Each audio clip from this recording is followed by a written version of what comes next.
Abdelhamid Abaoud serait donc visé par cet assaut. On ne sait toujours pas s'il se trouve effectivement dans cet immeuble dans lequel d'ailleurs habite le monsieur qu'on vient d'avoir par téléphone.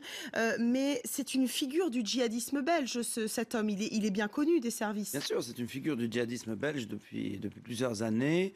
On sait qu'il a eu certaines responsabilités dans la région de Deir en Syrie. Mais d'ici à dire que c'est lui le cerveau, ça veut dire le commanditaire, je ne dirais pas ça. C'est lui le commandant opérationnel, si je puis dire. D'accord. Et cette Donc thèse, pas cerveau, il n'aurait pas pensé, mais il aurait fait il aurait organisé. organiser la réalisation de ces Il aurait attentats. organisé parce qu'il connaît la Belgique, il connaît la France, parce qu'il a déjà fait l'aller-retour depuis là-bas. Il connaît les réseaux donc criminels pour pouvoir acheter les armes, les explosifs. Donc les points de chute, tout ça, ça compte beaucoup. Ils vont pas mettre un Syrien, un Irakien à la tête d'une telle opération ici en Europe. Mais ce qui est tout aussi surprenant, qu'il soit venu jusqu'ici, donc ou revenu pour la deuxième fois en Europe et en France pour gérer ces attentats.